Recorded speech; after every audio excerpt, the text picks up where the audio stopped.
Bonjour à tous et bienvenue dans votre émission En mode village, l'émission qui tente de répondre à la question suivante: comment coopérer pour innover face aux grands défis d'aujourd'hui? Coopérer pour nous, c'est la mise en commun d'enjeux, d'idées et de moyens au service des grandes transitions.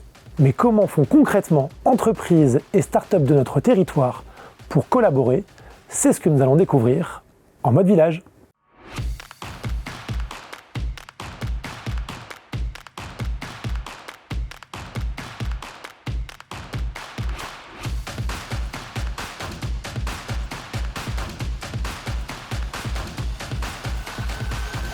Parmi les grands enjeux de transition auxquels sont confrontées les entreprises du territoire, il y a bien évidemment l'enjeu de la gouvernance des données, de la cybersécurité et de la data. Pour en parler, je suis ravi d'accueillir sur le plateau d'En mode village Luc de Kersauzon, directeur qualité et service à la clientèle au sein du groupe Crédit Agricole, Léo Richer, cofondateur de la startup Secost, et Stéphane Lyonnais, cofondateur de la startup Dawiz. Luc, je commence par toi.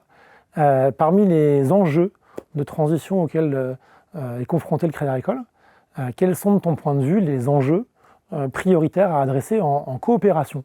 Je dirais on est entreprise à mission, ici en Ille-et-Vilaine, avec une raison d'être qui est d'être utile à la clientèle, aux habitants du territoire, au développement du territoire.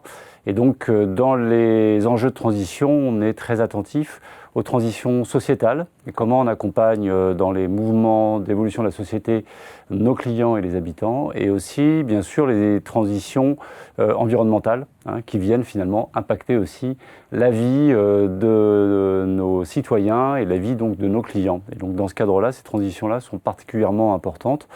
Et comme toute transition, je pense qu'on peut difficilement ne pas coopérer et ne pas également innover pour pouvoir les réussir. Sur ces sujets justement, data, cyber, protection des données, est-ce qu'il y a des enjeux forts au sein du groupe et est-ce qu'il y a des enjeux qui méritent d'être adressés en coopération? Alors il y a des enjeux importants puisque je crois que dans la banque, et en tout cas c'est le cas au Crédit Agricole, on a sans doute une des plus grosses bases de données qui puisse exister compte tenu des niveaux d'information qu'on a sur les clients, finalement état civil, patrimoine, en cours d'épargne ou de crédit par exemple, juste pour prendre ces éléments-là. Donc la protection de ces données est sans doute déjà quelque part la première chose qu'on doit à nos clients. D'autant plus que la banque finalement c'est la culture du coffre-fort.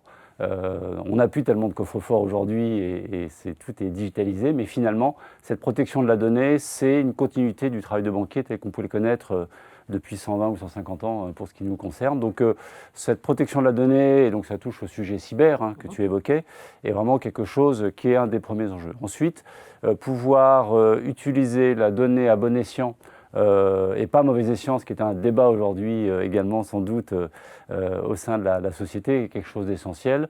Et utiliser la data à bon escient, je pense notamment à permettre de mesurer le travail qu'on réalise par ailleurs sur le verdissement de l'économie, puisque par notre action, notamment par nos financements, on est amené à pouvoir permettre finalement des investissements, des réalisations de projets, que ce soit pour le logement, que ce soit pour les entreprises d'agriculture par exemple.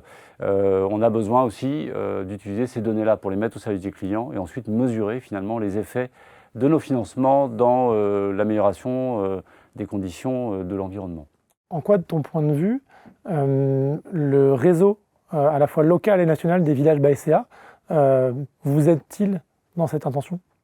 Parce que je pense qu'on a besoin de partenaires et donc bien entendu le monde de la banque, c'est un monde qui est structuré, organisé, assez contrôlé aussi et donc on a besoin à un moment de pouvoir libérer la créativité, les innovations, les bonnes idées en s'appuyant sur des experts parce qu'après tout on est sans doute expert du financement, expert également de l'épargne par exemple, des assurances. On n'est pas forcément des experts techniques en cybersécurité ou dans des domaines pointus sur l'environnement, pour prendre les deux enjeux que j'évoquais à l'instant. Donc on a besoin d'aller s'enrichir finalement d'autres partenaires, particulièrement ceux qui sont portés à l'innovation. Et c'est ça l'intérêt, je pense, par exemple du réseau des villages que le Crédit Agricole a mis en œuvre, qu'on a nous développé aussi en Ille-et-Vilaine, ici à Rennes, pour permettre ce lieu de rencontre en tout cas et permettre d'aller chercher des partenaires, plus que finalement des prestataires. Alors moi je fais une différence importante entre les deux. Très clair, merci beaucoup.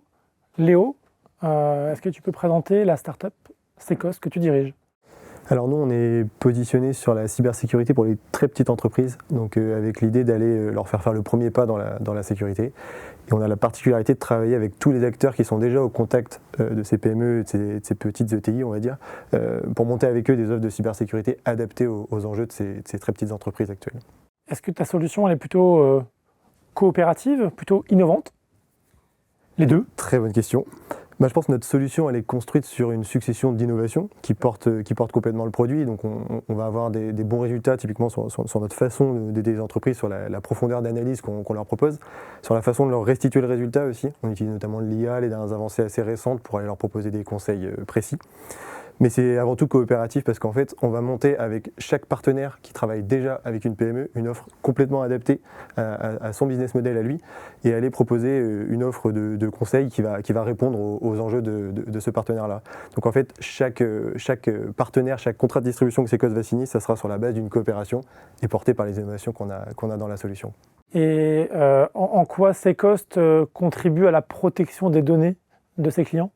La posture de base, c'est de faire ce que ferait un attaquant avant d'attaquer une petite entreprise. Donc il irait reconnaître tout ce qu'elle expose en ligne, il irait tester un peu les portes d'entrée, identifier les failles de sécurité. Sauf que lui, il irait plus loin jusqu'à l'escroquerie. Nous, on va s'arrêter là et on va expliquer dans un vocabulaire compréhensible, avec des enjeux appliqués à la PME, comment elle peut corriger ses problèmes, comment elle pourra éviter, pallier la prochaine attaque, survivre à la prochaine attaque et de fait diminuer son risque tout en contribuant à la sensibiliser à ces enjeux-là, ces enjeux de cybersécurité qui sont hyper importants, quelle que soit la taille de l'entreprise actuellement. Stéphane, peux-tu nous présenter s'il te plaît Dawiz? Dawiz, nous sommes éditeurs informatiques.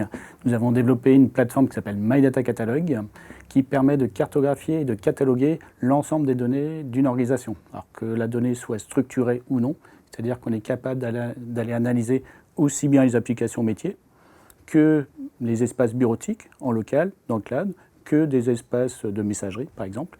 Et notre solution permet de répondre à des enjeux de conformité, à des enjeux de cybersécurité, ou de valorisation, en allant identifier et classifier automatiquement l'ensemble du patrimoine de données. Je crois que Dawiz a été racheté par un groupe récemment. Est-ce que du coup c'est plus simple de coopérer en étant une start-up ou est-ce que c'est plus simple de coopérer en étant partie d'un groupe? Alors c'était plus simple d'être en start-up en mode création parce qu'effectivement nous sommes partis d'une feuille blanche, donc il fallait vraiment être agile. On parle vraiment d'agilité quand on est en mode start-up parce qu'effectivement on parle de feuille blanche et on sait pertinemment que notre idée de départ ne va pas correspondre du tout à notre produit sur le marché. Et donc ce qui a été le cas, effectivement, entre notre idée et le marché qu'on a développé, et le produit qu'on a développé, ça n'a rien à voir, effectivement. Et donc, effectivement, le mode startup est vraiment intéressant pour développer le produit, pour le tester sur des premiers comptes. Mais le fait d'avoir rejoint un groupe, ça nous permet effectivement de toucher de plus gros comptes, clairement, et de voir un peu de pérennité. Parce qu'en fait, la difficulté qu'on avait avec certains groupes industriels ou aussi bien dans le public, ils ont besoin d'indicateurs pour les sécuriser, c'est-à-dire sur la pérennité financière, sur des questions de sécurité de la plateforme. Et le fait d'avoir rejoint un groupe, ça nous permet effectivement d'avoir des épaules un peu plus larges pour répondre à ces problématiques. Luc, est-ce que tu vois des différences culturelles entre un groupe et des startups dans les collaborations que tu as initiées ou que tu as croisées? Oui, il y en a évidemment. L'effet de taille, pour moi, crée un rythme de gestion du temps totalement différent. Nous, on est dans des organismes où on va compter en mois, peut-être en années, malheureusement parfois, pour des raisons de mise en place des projets, de vérification, de verrouillage, sur des sujets techniques, cyber, des sujets vérification de la conformité par rapport notamment au règlement RGPD, pour prendre ces choses simples. Une comitologie éventuellement aussi qui peut être plus ou moins complexe. Et donc c'est un horizon de temps qui n'est pas celui généralement des startups, qui vont plutôt être à la journée, à la semaine. Et donc ça crée un écart quand on veut collaborer, qu'il faut savoir gérer. En tout cas, il faut mettre les mots dessus. Moi, je m'attache toujours à préciser ça dans les premières discussions, de manière à ce qu'il n'y ait pas d'ambiguïté sur le fait que je n'ai pas la capacité à mettre en place un partenariat en quelques semaines. Malheureusement, ça, c'est pas possible. En revanche, le fait d'investir un peu plus en commun permet que quand le partenariat se fait, il est très solide, beaucoup plus stable dans le temps et généralement aussi à l'avantage de la start-up, pourvu qu'elle ait eu la patience de faire cet investissement-là. Léo, Stéphane, quels sont vos facteurs clés de succès, vos hacks pour collaborer avec un grand groupe? Est-ce que vous pouvez nous partager quelques ficelles? Là où moi je rejoins Luc, c'est sur être prêt pour le marathon, hein, parce qu'il faut avoir le souffle pour aller jusqu'au bout, évidemment. Mais si je devais un peu reprendre nous ce qu'on a pu essayer de faire avec des grands groupes, c'est d'aller le plus rapidement possible au POC, au premier POC, la première expérimentation, à du concret, quitte à ne pas avoir passé trop de temps à en définir le contour. Dès qu'on a validé un peu l'intérêt de foncer vers ça, et il y aura bien le temps d'itérer après, de continuer de modifier et de passer à l'échelle. Mais je pense que ça serait un des facteurs de réussite que nous on essaie de s'appliquer, en tout cas en travaillant avec nos partenaires, c'est d'aller rapidement sur du concret et de l'expérimentation. Stéphane, tu partages? Alors nous, en retour d'expérience, on travaille avec plusieurs groupes. On travaille avec le Crédit Agricole, avec la Banque Postale, dans le secteur bancaire avec le Crédit Lyonnais. On travaille aussi avec SNCF, avec EDF. Donc ça a été assez facile en fait d'identifier un use case sur une petite entité et d'aller très rapidement sur un POC, c'est-à-dire de prouver que le produit répond à un vrai usage au sein du groupe. Donc c'est assez facile d'aller jusqu'au POC, mais le passage à l'échelle, effectivement, il y a une autre dimension temps, parce qu'effectivement, en mode start-up, nous, on est plutôt effectivement dans l'agilité, sur des cycles courts, hein, c'est-à-dire effectivement, on a besoin d'une visibilité à court terme, ce qui n'est pas vraiment le cas dans ces groupes-là. Qu'est-ce qui rend compliqué le passage à l'échelle, Luc? C'est ce sujet de techno, c'est le sujet humain, c'est le sujet financier, enfin, c'est quoi les freins? Pour moi, c'est le sujet techno et le sujet, ce qu'on appelle alors dans la banque, hein, la conformité, puisqu'on est régulé, on est contrôlé. Le groupe Crédit Agricole est très attaqué aussi. Voilà, on doit être dans les 3-4 groupes mondiaux les plus attaqués en matière d'attaque cyber. Hein. Donc du coup, on a besoin de verrouiller le volet de sécurité informatique et de cybersécurité, hein, puisque ça peut créer une faille dans le groupe Crédit Agricole et donc il peut être utilisé pour d'autres choses. Donc ça, c'est un des premiers points importants. Vérifier le respect de la RGPD et puis derrière la conformité aux règlements bancaires, hein, qui sont nombreux, qui nous sont appliqués par notre régulateur. Et ça crée du coup des étapes à franchir avec une comitologie qui peut être longue. Et avec la difficulté que le POC, qui pour moi est aussi la bonne solution, on va par exemple me demander beaucoup d'assurer déjà une première conformité sur ce POC qui est parfois complexe aussi. Voilà, donc c'est en tout cas ce que je vis dans ma courbe d'expérience depuis quelques années sur le sujet. C'est voilà, ce point de sensibilité-là qu'il faut identifier. Donc quand on fait le POC, nous on essaie de dire d'ores et déjà, tiens, qu'est-ce que ça va venir toucher comme point de sensibilité en interne?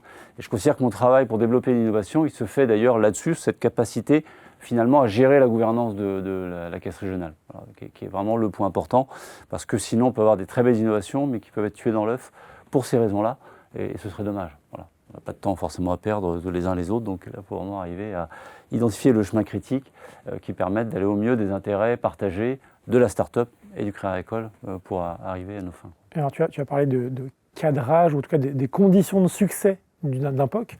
C'est quoi une coopération start-up grand groupe pour toi à impact, une collaboration à valeur? Est-ce qu'il y a un KPI, il y a quelque chose qu'il faut absolument regarder de près? KPI, je ne sais pas. Pour moi, et je parlais de partenariat à dessein, hein, il faut qu'il y ait une valeur partagée et que les parties comprennent l'avantage de l'autre. Voilà, moi, c'est pas. Bien sûr, je vais regarder les intérêts de l'employeur et de l'entreprise que je représente, c'est normal. Pour autant, le partenariat il va bien se nouer si je suis capable déjà de dire à la start-up voilà ce que je peux amener finalement, voilà ce que vous allez en retirer comme valeur, et qu'à l'inverse, la start-up me dise voilà ce que je peux vous amener, ce que vous allez pouvoir en retirer. Quand on a ce genre de discussion, donc c'est pas un KPI, mais c'est finalement un niveau de dialogue qui se fait dans la transparence et la confiance. Généralement, les travaux se passent bien derrière, parce qu'il y a toujours des écueils ensuite dans la gestion du projet, mais on les passe beaucoup mieux lorsqu'on a au préalable bien posé ces éléments-là. Donc on n'est pas dans des relations de type fournisseur-client, qui pour moi sont pas sains, et qu'on n'est pas non plus dans l'angélisme, parce que voilà, c'est pas non plus le bon équilibre. Stéphane, Léo, comment vous dépassez justement ce niveau de collaboration client-fournisseur? Comment vous amenez de la confiance dans ces relations pour travailler plus vite avec ces groupes-là? Alors nous, clairement, ça a été aussi une relation humaine. C'est-à-dire aussi, l'aspect humain n'est pas négligé dans cette collaboration. Et effectivement, on voit, si je prends le cas du Crédit Agricole, notre premier POC date de 2018. Et donc, ça a été vraiment une relation humaine, en fait, qui a permis à aboutir à la validation de ce POC-là. Et une fois qu'on a trouvé le bon sponsor qui a bien validé que le use case défini, que le produit y répondait, que l'équipe qui menait ce POC validait tous les points, dont aussi le relationnel entre un groupe et une start-up, ça a permis effectivement de passer ce cap de POC. Ok, Léo? Si je devais choisir quelques critères, je dirais, je pense, donner des preuves sur tous les endroits où on va nous attendre, que ce soit sur la taille, la solidité, la capacité à perdurer dans le temps aussi, parce que ça va toujours être le sujet aussi pour un grand groupe, savoir si on sera là demain, puisqu'on réfléchit déjà à ces sujets-là, nous. Et puis tout ce qui pourra amener, qui pourra compléter toutes les bonnes relations, une fois qu'on aura les bons interlocuteurs, qui pourront amener rapidement à du concret, au-delà du POC, après justement, peut-être en ayant cerné dès le début où on allait aller, en effet, ça va permettre d'avoir des étapes concrètes et de continuer. Voilà. Je ne sais pas si c'est très clair. Ça l'est. Question à tous les trois. Quel conseil vous donneriez à un entrepreneur pour travailler avec chacune de vos entités? Luc, quel conseil tu donnerais à un entrepreneur qui veut collaborer avec le Crédit Agricole? D'être au clair sur son horizon de temps et au clair sur le type de trajectoire que ça peut donner, notamment par rapport à tout ce que je viens de décrire en termes de processus, et de ne pas être dans du one-shot, entre guillemets, ce qui j'imagine peut être tentant parfois. Voilà, j'ai un produit, j'ai quelque chose, je veux absolument pouvoir avancer, et de pouvoir envisager finalement une trajectoire dès le départ en disant voilà, le chemin va être long, mais il a un intérêt parce qu'effectivement, un, c'est construit solidement, deux, ça m'ouvre les autres entités du groupe. Donc je pense que voilà, c'est ne pas avoir d'angélisme aussi par rapport à ça finalement, c'est le conseil que je peux donner. Moi j'ai déjà eu des échanges avec des startups et on n'a pas été plus loin parce que je n'avais pas réuni cette vision-là avec quelqu'un qui dit moi j'ai un produit, il n'y a plus qu'à.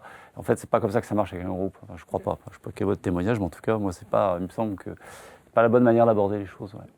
Stéphane, un conseil à donner à des gens qui nous regarderaient pour travailler avec Dawiz? Qu'est-ce qui est facteur clé de succès pour bosser avec vous, pour coopérer avec vous? Alors pour coopérer avec nous, alors en fait, il faut bien définir un cas d'usage, c'est-à-dire effectivement, on ne fait pas du catalogage de cartographie pour faire du catalogage. On peut le faire sur Excel, on peut le faire de façon manuelle. Il faut bien définir qu'est-ce qu'on attend d'une cartographie, d'un catalogage. Donc dans les grands groupes, c'est souvent pour faire de l'assainissement de serveurs bureautiques, par exemple pour une politique de RSE. Ça peut être aussi pour des questions de valorisation, c'est-à-dire quelles sont mes données que je pourrais potentiellement monnayer, qui pourraient m'apporter de la valeur, ou identifier les données à protéger. Mais il faut bien identifier pourquoi je veux mettre un catalogue au sein de mon organisation, en fait. Donc l'enjeu. L'enjeu. Il faut bien définir l'enjeu. Léo, quel conseil on donne aux structures qui nous regardent et qui veulent absolument collaborer avec Secost? Je dirais, on attend les structures nous, qui ont bien réfléchi, qui veulent vraiment mettre de la cybersécurité au cœur de leurs offres et d'aller jusqu'au bout. Que ce ne soit pas juste un phénomène de mode parce que tout le monde se positionne un peu là-dessus. Que ce soit des entreprises qui soient prêtes à monter des offres ambitieuses, à apporter de la valeur à leurs clients autour de ça. Et qui auront ciblé aussi rapidement la valeur qu'ils arriveront à tirer et à ramener vers leur métier historique de la cybersécurité. Donc voilà, on attend tous ces acteurs pour travailler sinon. Dernière question à tous les trois. Avec quelle structure vous rêveriez de collaborer sur notre territoire et sur quel type d'enjeux relatifs à l'innovation? On a parlé de data, de cyber, de gouvernance. Est-ce qu'il y a d'autres enjeux adjacents? Et avec quel type de structure vous rêveriez d'initier un POC, par exemple, si vous aviez une baguette magique? Ouais, moi, l'enjeu, alors peut-être un peu plus personnel à ma direction au sein de la Caisse régionale, puisque on a un développement important de la fraude subi par nos clients. Donc c'est sûr que c'est le sujet aujourd'hui qui nécessite le plus de développement d'innovation, que ce soit pour stopper la fraude, pour pouvoir l'anticiper, pour pouvoir sans doute à base d'intelligence artificielle être capable d'être encore plus en amont, parce que c'est toujours une lutte un petit peu permanente et donc on a besoin de prédire, de prendre de l'avance en fait, aller au-delà uniquement de la détection par exemple de transactions suspicieuses, qu'on fait assez bien aujourd'hui, mais d'aller au-delà en disant mais qu'est-ce qui a déclenché un scénario d'attaque chez mon client et donc d'avoir les signes avant-coureurs. Donc voilà, moi j'ai des besoins là-dessus pour trouver des experts capables d'alimenter un petit peu en utilisant nos bases de données, quelque part, cette capacité à défendre nos clients finalement contre les attaques qu'ils peuvent subir, qui est vraiment un phénomène dont on parle beaucoup dans les médias, mais qui est réel malheureusement. Mais au stade de la prévention? Oui. Avant l'attaque? Avant la dissuasion, même okay. Avant l'attaque. Et en fait, on dissuade, mais avant la dissuasion, même être capable d'être vraiment dans la prévention ciblée, pas une prévention générique telle qu'on peut la faire aujourd'hui sur un site internet, c'est très bien, tel que parfois on l'a fait avec campagne média de la Fédération bancaire française, par exemple, en ce moment, mais en tout cas, être encore en amont de ça, Ouais, effectivement. Et là, c'est un sujet de travail de la donnée et de compréhension de ce qui se passe dans la tête d'un fraudeur lorsqu'il agit, sachant que c'est des chaînes de valeur aussi, hein, avec des grossistes, des détaillants, enfin, on a toute la chaîne économique. Hein, donc, voilà, c'est quelque chose pour lequel on est en lutte. Donc oui, pour moi, c'est un enjeu important. Léo? Et ben moi, nous, on est prêt à travailler avec tous les acteurs qui soient bancaires, qui seraient prêts justement à aller sur ces étapes amont de justement. Luc parlait de la prévention, il y a ces étapes de sensibilisation, de faire monter en compétence ses clients. Donc nous, on est prêt à commencer à travailler avec des acteurs qui auraient par exemple de nombreux pros à leur portefeuille, qui seraient prêts à aller sur ces sujets-là. Et si on prend un peu de recul, tous les acteurs du numérique, qu'ils soient des ESN ou des infogéreurs, nous par exemple au niveau national et voire européen, on est prêt à discuter avec des entreprises comme OVH par exemple, nous ça va être ce genre de cible, ou plus localement des entreprises comme Blue, BT Blue par exemple, qui cherchent à développer des offres de conseils aussi comme ça autour de la cybersécurité. Stéphane? Alors nous, on a déjà depuis 7 ans développé un certain nombre de segments de marché. On travaille aussi bien secteur public, secteur privé. Secteur public, on travaille pour toutes les strates, ministères, régions, départements, communes. Et secteur privé, on a commencé effectivement pour le secteur bancaire, dans le retail, dans l'agroalimentaire. Et il y a un secteur sur lequel, effectivement, si on avait une baguette magique sur lequel on voudrait aller, c'est le secteur de la santé, parce qu'on voit bien qu'il y a un vrai besoin en termes de sécurité pour les aider effectivement à mieux identifier les risques potentiels qu'ils peuvent avoir en termes de sécurité. Et donc là, effectivement, on va dire c'est le secteur qu'on aimerait bien se positionner à court terme. Quelle structure? Il y a une structure locale ou locale. Si tu veux faire un appel à témoins. Il y a une structure locale qui est bien présente, effectivement, avec qui on a déjà des contacts à Rennes, effectivement, qui sont bien présents dans le secteur de la santé. Donc voilà, donc il y a déjà des discussions en cours. Bon, on espère qu'à la diffusion de cette émission, vous recevrez nombre de propositions de collaboration. J'étais ravi vraiment de nous accueillir tous les trois et de vous réunir sur ce plateau. Quant à vous, je vous retrouve pour une prochaine émission en mode village.